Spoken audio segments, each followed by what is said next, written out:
बिस्मिल्लाहिर्रहमानिर्रहीम। अस्सलाम वालेकुम एवरीवन। मैं हूँ आपकी होस्ट आयमा बतूल और आप देख रहे हैं मेरा चैनल LALX। आज मैं आपके सामने हाजिर हुई हूँ एक बहुत ही अजीबोगरीब खबर के साथ। और ये जब खबर मेरे गोश्तगवार हुई तो मैंने सोचा कि क्यों ना आपके साथ इसकी डिटेल्स जो हैं वो शेयर की जाएँ। अभी बस एक ऐसी खबर कि जिसको यकीनन सुनकर आपको तशवीश भी बहुत होगी और आपको जो है वो यकीन करने में बड़ा मुश्किल पेश आएगी कि ऐसा भी हो सकता है। और ये ख़बर है पाकिस्तान से, और पाकिस्तान के इलाके शहर कराची से, और कराची के इलाके गुलिस्तान जौहर से।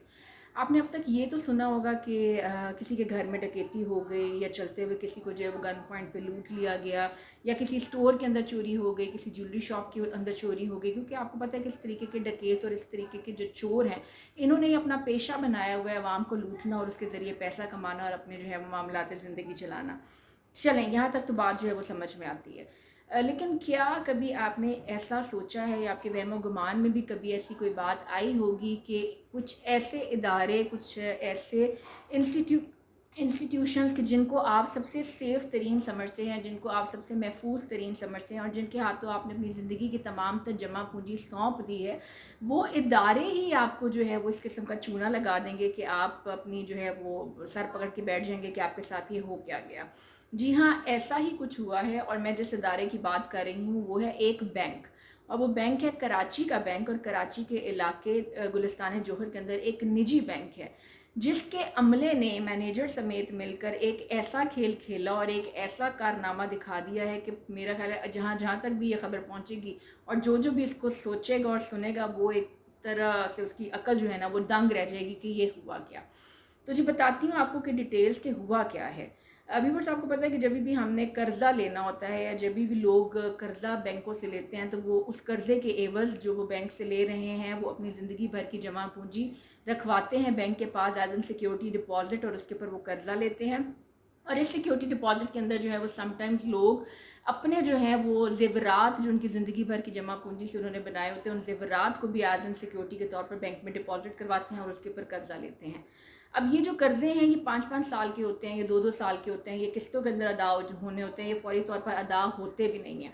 अब इस बैंक के मैनेजर ने और मैनेजर समेत बैंक के अमले ने क्या किया, इन्होंने ये काम किया, ये कारनामा किया कि इन्होंने वो जो सिक्योरिटी डिपॉजिट के लॉकर्स थे जहाँ पे ये सोना पड़ा हुआ था, इन्होंने उन लॉकर्स में से इस सोने को निकाला, जो कि आवाम का सोना था, जो इनके क्लाइंट्स का सोना था, जिन्होंने इनके ऊपर भरोसा करके इन बैंकों को महफूज तरीन समझ कर अपना सोना यहाँ पे डिपॉजिट करवाया। इन्होंने उन लॉकर्स में से वो सोना निकाला और उस सोने को बड़ी ही खूबसूरती के साथ और बड़ी ही सलीका मंदी के साथ जो है डुप्लीकेट पीतल का बनवा कर, उसके ऊपर जो है वो सोने का पानी चढ़वा कर ये सोना जो है वो वापस उन लॉकर्स के अंदर रख दिया। यानी कि क्या आप सोच सकते हैं कि ऐसा भी हो सकता है? और ये यकीनन हुआ है। इसकी तफसीलात भी जो है मैं अभी आपको आगे मज़ीद फराहम करती हूँ कि ये कैसे कारनामा हुआ।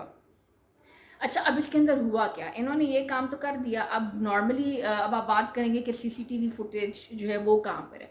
तो जहाँ पे ये लॉकर्स होते हैं, जहाँ पे ये सिक्योरिटी डिपॉजिट होते हैं, वहाँ पे क्लाइंट की सिक्योरिटी एंड सेफ्टी के लिए वहाँ पर कैमराज नहीं लगाए जाते। कैमराज नहीं लगाए जाते, बल्कि वहाँ पे जब किसी क्लाइंट ने जाना है अपना लॉकर खोलने के लिए, तो उसको भी वहाँ पे कैमरा ले जाने की इजाज़त नहीं होती। तो इसलिए यहाँ पर कोई भी सीसीटीवी के जो है वो फुटेज इस टाइम पे अवेलेबल नहीं है। अच्छा, उसके अलावा हुआ क्या? आपको ये भी पता होगा कि जब चाबी जो होती है वो एक आपके पास होती है, एक जो है वो बैंक के पास होती है। जब भी लॉकर खुलना होता है, इन दोनों चाबियों की कॉम्बिनेशन के साथ जो है वो लॉकर खुलना होता है। लेकिन इस वेल ट्रेंड अमले ने और इस बड़े ही माहिर अमले ने कुछ ऐसा कारनामा और ऐसी टेक्निकलिटीज दिखाई कि उन्होंने एक ही चाबी के साथ लॉकर्स खोले और ये फ्रॉड कमिट किया। और ये फ्रॉड किसी छोटे पैमाने पर नहीं हुआ, ये फ्रॉड बहुत बड़े पैमाने पर हुआ है। यानी कि 2 नहीं, 3 नहीं, 4 नहीं, 5 नहीं, 10 नहीं, बल्कि 55 करोड़ के जेवरात जो हैं वो इस बैंक के अमले ने गबन किए हैं। जी हाँ जी, 55 करोड़ के जेवरात। अब इनकी सोच क्या थी? इनकी सोच ये थी कि कभी 4 साल बाद या 5 साल बाद कभी क्लाइंट आया तो तब की तब देखी जाएगी। तब तक तो शायद बैंक का अमला भी चेंज हो चुका होगा, ब्रांचेस जो है वो चेंज होती रहती हैं, तब तक शायद जो है वो ट्रांसफर्स हो गए होंगे, नया अमला आ गया होगा, नया मैनेजर आ गया होगा। लेकिन इनकी बदबख्ती के हुआ क्या? हुआ कुछ ऐसा कि जी ऑडिट वाली टीम आ गई। जब ऑडिट वाली टीम आई तो उन्होंने ना सिर्फ मनी बैंक अकाउंट्स का ऑडिट किया, बल्कि उन्होंने जहाँ जहाँ पर ये गोल्ड के डिपॉजिट्स थे, इन अकाउंट्स का भी ऑडिट किया। تو جب آڈٹ کیا گیا اور آڈٹ کے اندر یہ آڈٹ ٹیم اس بینک کے اندر آئی اور انہوں نے ان 28 کلائنٹس کا جنہوں نے اپنے زیورات اس بینک میں ڈپازٹ کروائے ہوئے تھے، جب ان کے زیورات والے لاکرز کا آڈٹ کیا تو اب اس ٹیم کے اندر ایک ایسا بندہ بھی تھا شاید جو کہ جوہری تھا، یا شاید جس کو سونے کے اصل اور نقلی ہونے کی کوئی تھوڑی بہت پہچان تھی۔ جب انہوں نے وہ چیک کیا سونا اور زیورات تو دیکھتے ساتھ ہی یہ شخص یہ بھانپ گیا کہ یہ جو زیورات ہیں یہ تو نقلی ہیں اور یہ جعلی ہیں۔ اور اسی طریقے جب one by one in accounts کو آڈٹ کیا گیا اور سونے کو دیکھا گیا تو آپ یقین جانیں کہ 250 اکاؤنٹ میں سے لائک 238 کے اراؤنڈ اکاؤنٹس تھے، اور ان 238 کے اکاؤنٹس میں سے اس ٹائم تک 150 اکاؤنٹس کے اندر سے جو سونا نکلا ہے وہ جعلی نکلا ہے۔ اب ظاہری بات ہے کوئی کلائنٹ تو جعلی سونا رکھوائے گا نہیں، اگر سونا جعلی تھا تو اس نے وہ پھر بینک میں رکھوانے کی کیا ضرورت تھی۔ تو یہ کام اس بینک کے عملے نے بڑی خوش اسلوبی سے اور بڑی مہارت کے ساتھ سر انجام دیا ہے، اور اب تک کی رپورٹس کے مطابق اس بینک کے عملے میں سے ایک خاتون سمیت 4 افراد جو ہیں وہ زیر حراست ہے، جن کو حراست میں لے لیا گیا ہے۔ تو یہ ایک بہت بڑا لاس ہونے جا رہا ہے اور ہوا ہے عوام کو، غریب عوام کو، مڈل کلاس عوام کو، بلو مڈل کلاس عوام کو، کہ جنہوں نے اپنی زندگی بھر کی جمع پونجی کو ان بینکس کے ہاتھوں جو ہے وہ پیش کر دیا اور سونپ دیا۔ تو آپ بھی نیکسٹ ٹائم اپنے ان اکاؤنٹس کو یا اپنا ان زیورات کو ان کے ہینڈ اوور کرنے سے پہلے، اپنے کاغذات کو بینک کو ہینڈ اوور کرنے سے پہلے یہ جانچ پڑتال کر لیجئے کہ آپ کسی 2 نمبر فراڈی بینک کے پاس تو نہیں جا رہے، کیونکہ اب اتنے بڑے پیمانے پر یہ بینکس بھی جو ہیں یہ فراڈ کمٹ کرنا شروع کر دیا ہے انہوں نے۔